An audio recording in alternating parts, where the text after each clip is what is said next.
ऋषि और जनक लेंगे एक शादी का बड़ा फैसला जिसमें बड़ो माँ भी करेंगे ऋषि और जनक की शादी को सपोर्ट। जी हाँ दोस्तों, हम बात करें स्टार प्लस के शो जनक की, तो दोस्तों आगे बढ़ने से पहले अगर आप हमारे चैनल पर नए हैं तो इसे सब्सक्राइब कर दीजिए, साथ ही बेल आइकन दबाना ना भूलें। वीडियो अच्छा लगे तो इसे लाइक जरूर कीजिएगा। चलिए आगे बढ़ते हैं दोस्तों। जैसे कि हम देख रहे हैं कि सीरियल जनक में आ चुका है बड़ा ट्विस्ट, जहाँ देखने को मिलता है कि ऋषि ने ले लिया है एक शादी का बड़ा फैसला जनक के साथ। बड़ो माँ और जेठू भी कर रहे हैं ऋषि और जनक की शादी में सपोर्ट। सीरियल जनक की कहानी में आ चुका है एक धमाकेदार ट्विस्ट। आने वाले एपिसोड में देखने को मिलेगा कि जहां पर ऋषि जनक से अपनी ज़िंदगी का सबसे बड़ा फैसला लेता हुआ नजर आएगा, वहीं दूसरी तरफ अदिति के लिए यह खबर किसी बड़े झटके से कम नहीं होने वाली है। जी हाँ दोस्तों, हम आपको बता दें कि यहाँ पर बड़ो माँ काफ़ी ज़्यादा दुखी नज़र आने वाली है। उन्हें इस बात का गहरा अफसोस है कि वो बीते समय में नूतन का साथ नहीं दे पाई। इतना ही नहीं, बड़ो माँ को इस बात का भी पछतावा है कि नूतन की बेटी झनक को वो प्यार और अपनापन नहीं मिल पाया जो इस घर की बेटी को मिलना चाहिए था। आने वाले ट्विस्ट में देखने को मिलेगा कि ऋषि यह ठान लेता है कि वह झनक के साथ कभी भी वैसा नहीं होने देगा जैसा उसकी माँ नूतन के साथ हुआ था। ऋषि साफ तौर पर कहता है कि वह बीते हुए दर्द को दोबारा अपनी ज़िंदगी में लौटने नहीं देगा। यहाँ पर ऋषि नूतन के लिए एक अपने सभी वादों को पूरा करने का फैसला करता है। खास बात यह है कि इस फैसले में अब बूढ़ो माँ भी ऋषि का पूरा सपोर्ट करती हुई नजर आएंगी। बड़ो माँ भी चाहती है कि झनक को वो खुशी वो सम्मान मिले जो उसकी माँ को कभी नहीं मिल पाया। नूतन ने अनिरुद्ध से सच्चा प्यार किया था, लेकिन बदले में उसे सिर्फ तकलीफ और निराशा मिली। लेकिन दोस्तों, ऋषि ऐसा बिल्कुल भी नहीं करने वाला है। यह झनक के साथ पूरी ईमानदारी और सम्मान के साथ रिश्ता निभाने का फैसला करता है। आगे देखने को मिलेगा कि ऋषि झनक के एक बड़ी बात कहने वाला है जिसे सुनकर झनक भी काफ़ी हैरान रह जाएगी। वह झनक बिल्कुल भी नहीं चाहती कि वह उसकी वजह से अदिति को उसकी बहन से उसका रिश्ता टूटे। जनक अदिति से ऋषि से प्यार तो करती है, लेकिन वह अपने स्वार्थ के लिए अपनी बहन की खुशियों से समझौता नहीं करना चाहती। लेकिन अब ऋषि जनक से शादी करने का पक्का मन बना चुका है। जैसे ही ऋषि और जनक की शादी की खबर सामने आएगी, अदिति को यह बात सुनकर गहरा झटका लगने वाला है। अब आगे कहानी में किस मोड़ पर आती है यह देखना काफ़ी दिलचस्प होगा। जी हाँ दोस्तों, अब कहानी में नया ट्विस्ट और नया मोड़ आ चुका है। वहीं दूसरी तरफ देखने को मिलेगा कि आ चुका है एक बहुत बड़ा ट्विस्ट, जहाँ देखने को मिलता है कि अनिरुद्ध के खिलाफ झनक का फैसला बहुत ज़्यादा ड्रामेटिक हो जाता है। एपिसोड की शुरुआत अस्पताल से होती है, जहां अनिरुद्ध अभी भी बेहोश पड़ा है और उसकी जान खतरे में है। झनक उसके पास बैठी हुई है, लेकिन अब उसके चेहरे पर डर नहीं बल्कि दृढ़ता दिखती है। वह अपने आप से कहती है कि वह अब अनिरुद्ध के खिलाफ कर लड़ेगी और उसके खिलाफ सारे सच को सामने लाएगी। इसी बीच ऋषि अस्पताल आता है और झनक को समझाता है कि वह अनिरुद्ध अब बहुत खतरनाक है और उसके खिलाफ भी कानूनी कार्रवाई होनी चाहिए। झनक ऋषि से कहता है कि वह अपनी ज़िंदगी खुद तय करेगी और किसी से डर के आगे नहीं झुकेगी। झनक का अनिरुद्ध के खिलाफ खुलकर बोलना अस्पताल में जैसे देखने को मिलता है कि झनक अस्पताल से बाहर निकलती है और एक बार फिर मीडिया के सामने खड़ी होती है। वह अनिरुद्ध के खिलाफ खुलकर बोलती है और कहती है कि अनिरुद्ध ने उसके परिवार के साथ बहुत धोखा दिया है, उसकी ज़िंदगी बर्बाद की और उसके खिलाफ कई गंभीर केस बनते हुए नजर आएंगे। यह दोस्तों, वह कहती है कि अनिरुद्ध ने उसे धोखा दिया, उसे भरोसा का फ़ायदा उठाया और उसके खिलाफ षड्यंत्र रचा। वह मीडिया से अपील करती है कि वे अनिरुद्ध के खिलाफ सच को सामने लाए और उसके खिलाफ कानूनी कार्रवाई की जाए। यह दृश्य दिखाता है कि झनक अब बिल्कुल नई झनक बन चुकी है, मजबूत, बहादुर और सच के लिए लड़ने वाली। ऋषि झनक के साथ खड़ा होता है। जी हाँ दोस्तों, इसी बीच ऋषि भी मीडिया के सामने खड़ा होता है और झनक के साथ खड़ा होता है। वह कहता है कि वह झनक के साथ नहीं बल्कि सच के साथ खड़ा है।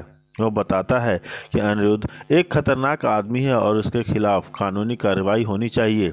ऋषि का यह कदम दिखाता है कि वह अब अपने परिवार और अदिति के खिलाफ भी खड़ा हो सकता है अगर वह सच के खिलाफ हो। यह दृश्य दिखाता है कि ऋषि अब बिल्कुल नया ऋषि बन चुका है जो सच के लिए लड़ने को तैयार है। वहीं देखने को मिलता है कि अदिति अब घर छोड़कर चली जाएगी। इसी दिन अदिति घर के लिए ऋषि से गुस्से में से बात करती है। वह उसे याद दिलाती है कि वह उसका पति है और उसे उसके साथ खड़ा होना चाहिए, न कि झनक के साथ। वह ऋषि से कहती है कि वह झनक से पीछे इतना क्यों भाग रहा है और क्यों उसके लिए आवाज़ उठा रहा है। ऋषि अदिति को समझाता है कि वह झनक के साथ नहीं बल्कि सच के साथ खड़ा है। वह कहता है कि अगर वह सच के खिलाफ खड़ा होगा तो वह खुद को कभी माफ़ नहीं कर पाएगा। यह बातचीत दिखाती है कि ऋषि और अदिति के रिश्ते में अब बहुत बड़ा दरार आ गया है। अदिति इतने गुस्से में आ जाती है कि वह घर छोड़कर अपने मायके चली जाती है। वह घर से निकलते हुए वक्त ऋषि से कहती है कि वह उसे अपनी ज़िंदगी से बाहर कर रही है और अब वह उसके लिए नहीं रहेगी। यह दृश्य दिखाता है कि अदिति और ऋषि के रिश्ते में अब बहुत बड़ा टूटाव आ गया है। अनिरुद्ध के घर वालों का झनक के खिलाफ रुख बदलता है। अनिरुद्ध के घर वाले उनकी यानी कि माँ बाप या रिश्तेदार झनक के खिलाफ खड़े हो जाते हैं। वे झनक को बुरा भला कहते हैं और कहते हैं कि वह अनिरुद्ध को बर्बाद करने के लिए खिलाफ झूठ बोल रही है। वे झनक को धमकी भी देते हैं कि अगर वह अनिरुद्ध के खिलाफ बोलती रही तो उसकी ज़िंदगी भी खतरे में पड़ सकती है। जी हाँ दोस्तों, इसी बीच देखते हैं कि अगर ये कहा गया कि वो अगर खिलाफ जाएगी तो उसकी धमकियां बावजूद डरती नहीं झनक और कहती है कि वह सच के लिए लड़ेगी, चाहे उसे जान तक देनी पड़े। यह दिखाता है कि झनक अब बहादुर बहुत ताकतवर हो चुकी है और वह अनिरुद्ध के खिलाफ खुलकर लड़ने को तैयार हो गई है। एपिसोड का अंत झनक के फैसले के साथ होता है। वह अस्पताल से बाहर निकलती है और ऋषि के साथ बातचीत करती है। वह कहती है कि वह अनिरुद्ध के खिलाफ खुलकर लड़ेगी और उसके खिलाफ सारे सबूत पेश करेगी। वह यह भी कहती है कि वह अपनी ज़िंदगी खुद तय करेगी और किसी के डर के आगे नहीं झुकेगी। यह फैसला दिखाता है कि झनक अब बिल्कुल नई झनक बन चुकी है, मजबूत और बहादुर सच से लड़ने वाली झनक। इन सारे पॉइंट्स को देखते हुए लगता है कि झनक अब बहुत ज़्यादा एक मजबूत और बहादुर लड़की बन गई है, जो अब उसको दबाना मुमकिन नहीं नामुमकिन सा दिखता है। यहाँ दोस्तों देखने को मिलता है कि कैसे झनक और अनिरुद्ध के परिवार के साथ बहुत बड़ा धोखा किया गया है, उनकी ज़िंदगी बर्बाद की है। वह एक खतरनाक आदमी है और उसके खिलाफ कानूनी कार्रवाई होनी चाहिए। झनक मीडिया के सामने अनिरुद्ध के खिलाफ खुलकर बोलती है, मैं अब अपनी ज़िंदगी खुद तय करूंगी, किसी के डर से आगे मैं नहीं झुकूंगी, चाहे जान तक देनी पड़े, मैं सच के लिए लड़ूंगी। झनक अपने आप से और ऋषि से बात करते हुए अपना फैसला साफ करती है। अनिरुद्ध को मुझे धोखा दिया, मेरे भरोसे का फ़ायदा उठाया और मेरे खिलाफ षड्यंत्र रचा, अब मैं उसके खिलाफ खुलकर लड़ूंगी। झनक मीडिया के सामने अनिरुद्ध के खिलाफ अपना दर्द बयां करती हुई नज़र आती है। जी हाँ दोस्तों, ऋषि से और मैं झनक के साथ नहीं बल्कि सच के साथ खड़ा हूँ। यहाँ ऋषि यह हुंकार भरता है, हाँ अगर मैं सच के खिलाफ खड़ा होऊंगा तो खुद को कभी माफ़ नहीं कर पाऊंगा। यहाँ ऋषि जो है अदिति से ये सारी बातें करता रहे और रखता है उसके सामने।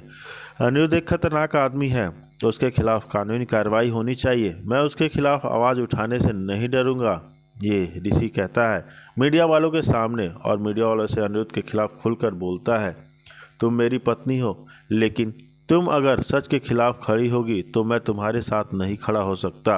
यहाँ ऋषि अदिति को गुस्से में बात करता हुआ और उसको समझाता है कि अगर तुमने झूठ का साथ दिया तो मैं तुम्हारा साथ नहीं दे पाऊंगा। तुम झनक के पीछे इतना क्यों भाग रहे हो? अदिति गुस्से में ऋषि से बोलती है, तुम मेरे पति हो, तुमको मेरे साथ खड़ा होना चाहिए।